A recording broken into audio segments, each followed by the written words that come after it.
Class 10। आज मैं आपको हिंदी में आपको जो ऐसे 2 का सिलेबस है उसमें आपको आज मैं PD1 हिंदी में आपको जो कि है आपका विज्ञान या विज्ञान वरदान या अभिशाप, या कह सकते हैं कि विज्ञान के चमत्कार, इस पर मैं आपको आज निबंध समझाऊंगी, जिसे आपको अपने फेयर कॉपी में करके क्लासरूम में सेंड करना है। तो बच्चों, दिनांक है आपकी 10/1/2022, कक्षा 10 हिंदी SK2 का PD1 और टॉपिक है आपका निबंध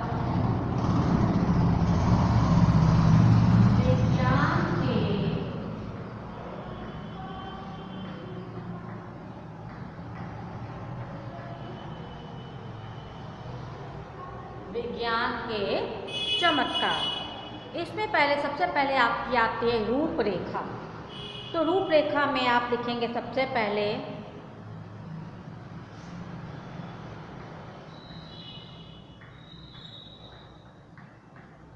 रूपरेखा में पहले आता है आपका प्रस्तावना, दूसरा है आपका व्यापकता,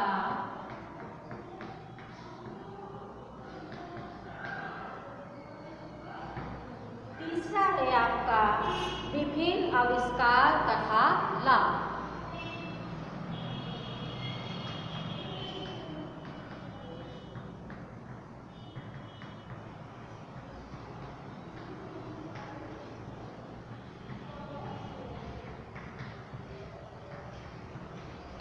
विभिन्न आविष्कार तथा लाभ। चौथी हेडिंग है आपकी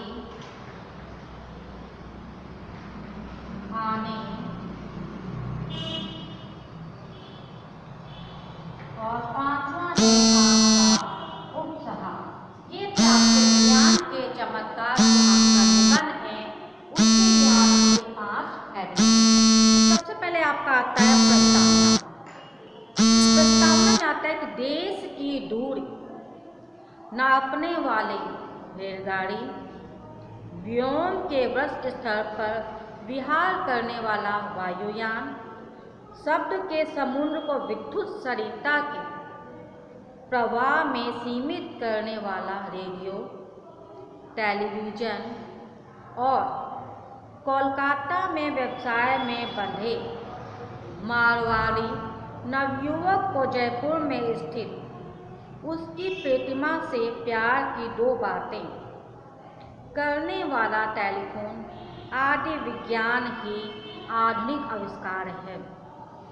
यानी कि देश की दूरी नापने वाले, यानी एक देश से दूसरी जगह जाने वाली जो वायुयान है, रेलगाड़ियाँ हैं, एक दूसरे से बात करने का जो माध्यम है हमारा टेलीफोन, और उसके अलावा जो नवयुवक व्यवसाय के द्वारा एक दूसरे से बंधे हुए हैं, इन सब में जो विज्ञान है वही आधुनिक आविष्कार, यानी विज्ञान के द्वारा ही ये सब बातें संभव हो पाई है। उसके बाद आता है व्यापकता। व्यापकता का है आज जीवन का कोई ऐसा क्षेत्र नहीं है जिसने विश्व का कोई भी कोना ऐसा नहीं, और तो और विचार की कोई गति नहीं जहाँ विज्ञान ना हो। यानी कि ऐसी कोई भी जगह नहीं है जहाँ पर विज्ञान ना हो।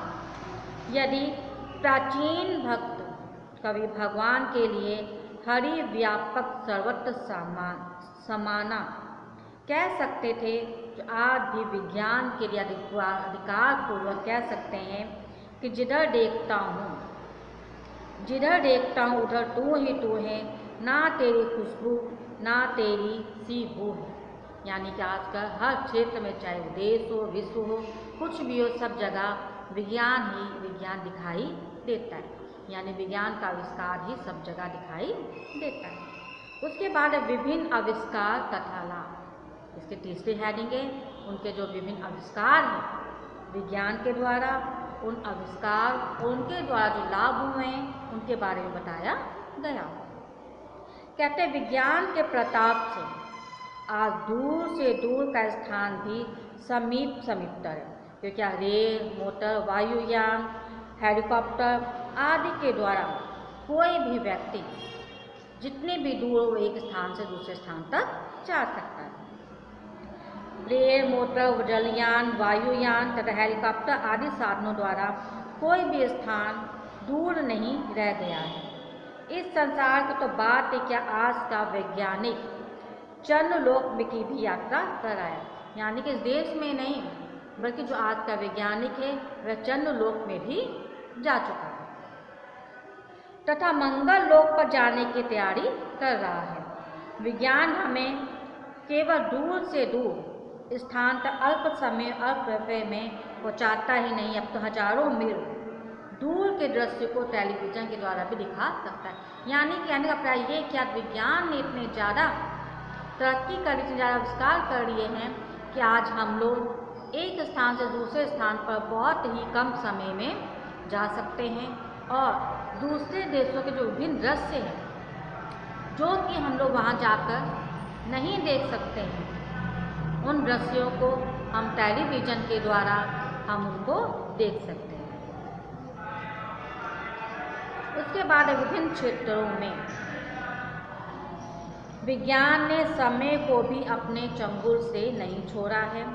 ऐसी मशीनों का विस्तार कर लिया है जो प्रकृति और मनुष्य के द्वारा एक लंबे समय में किए जाने वाले कार्यों को थोड़े समय में ही कर देता है। कहते हैं कि जिस कार्य को करने में बहुत समय लगता था, अब विज्ञान के आविष्कार के द्वारा ऐसी मशीनें बना दी गई हैं कि उस काम को कुछ ही समय में पूरा किया जा सकता है। रेडियो, टेलीविज़न, तार, बेतार का तार, टेलीप्रिंटर द्वारा पलक मारते ही संसार के एक छोर से समाचार दूसरे छोर तक पहुंच जाता है। और चिकित्सा के क्षेत्र में x ray, CT scan, ultrasound, injection आदि के द्वारा एक नवीन कायाकल्प हो गया है। यानी कि हम लोग टेलीविज़न, रेडियो इसके द्वारा हम कोई भी समाचार कम ही समय में यानी कुछ ही देर में एक जगह से दूसरे तक पहुंचा सकते हैं।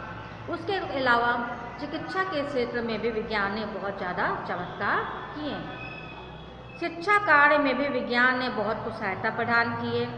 भौतिकी विज्ञान हो, जंतु विज्ञान, खगोल विज्ञान, वनस्पति शास्त्र, रसायन शास्त्र आदि विषयों का अच्छा ज्ञान वैज्ञानिक आविष्कारों की सहायता से सरल हो जाता है।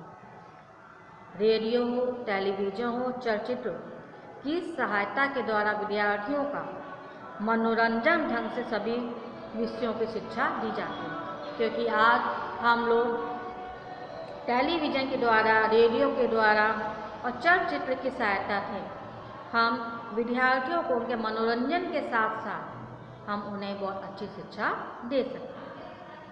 प्रेस के जीवन से पुस्तकों तक समाचार पत्रों की प्राप्ति सरल से सरलतम हो सकती है।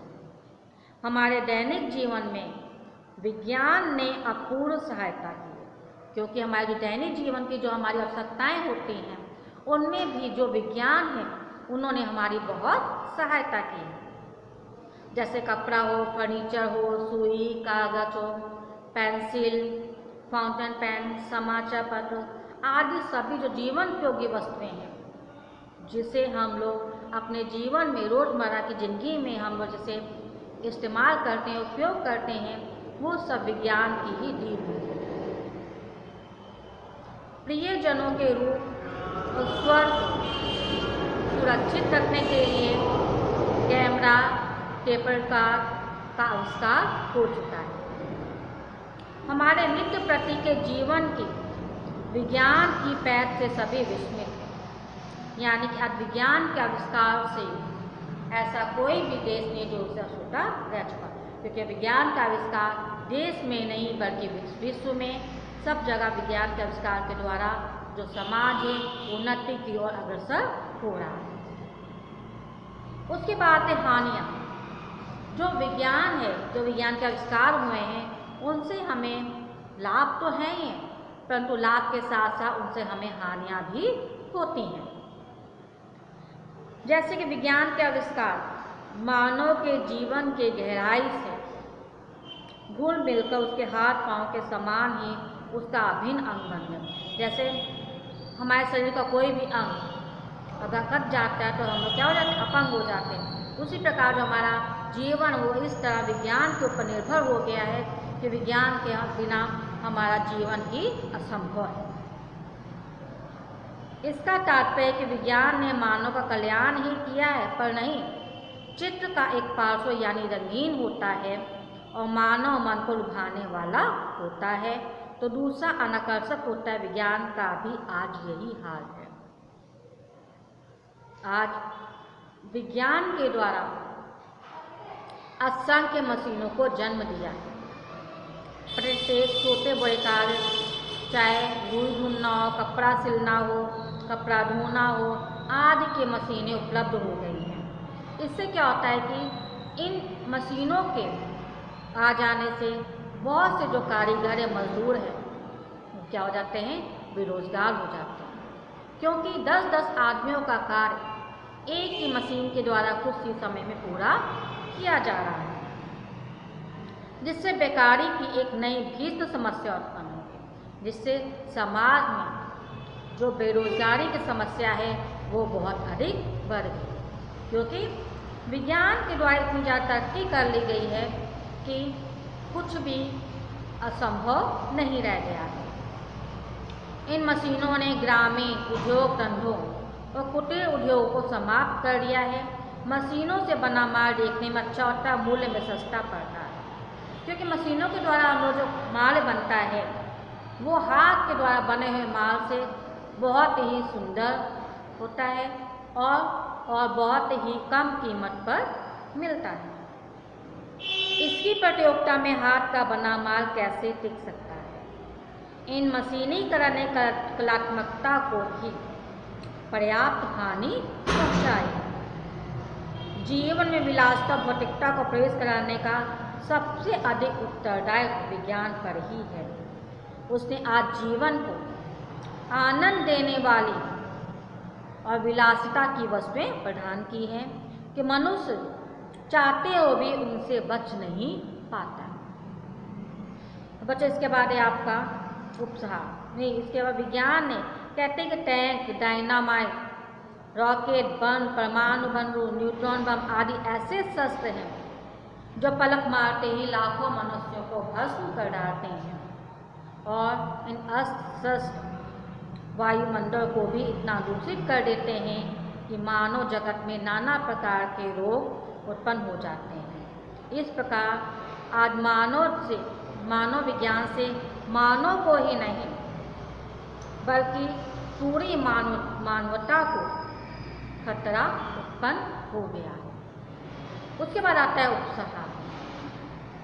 अब विश्वास हुआ कि वैज्ञानिक आविष्कार मानव जाति के लिए अभिशाप अधिक के वरदान कम, यानी कि इससे हमें हानियां ज़्यादा हैं, लाभ बहुत कम है।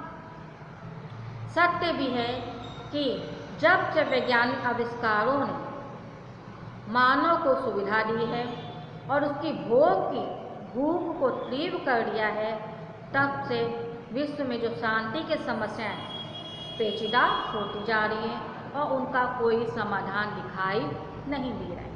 कहने का प्राय ये कि जो विज्ञान के चमत्कार, विज्ञान के आविष्कारों से हमें लाभ तो है ही, इसके साथ हमें उससे बहुत ज़्यादा हानियाँ भी है, जिसका कोई भी उन समस्या का कोई भी समाधान नहीं है।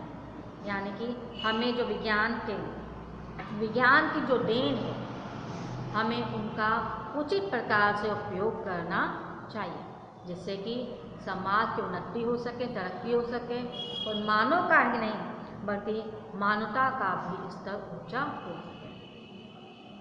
तो बच्चों, ये था आपका विज्ञान के चमत्कार निबंध था, जिसको आपको अपनी जो आपकी व्याकरण की कापी है उसमें आपको इसमें व्याकरण की कापी में आपको विज्ञान के चमत्कार पर निबंध आपको लिखकर आपको क्लास ग्रुप में सेंड करना है, ताकि मैं आपका वर्क चेक कर सकूँ। अगर कोई समस्या आपको हो तो आप मुझसे पूछ सकते हैं। नमस्कार बच्चों।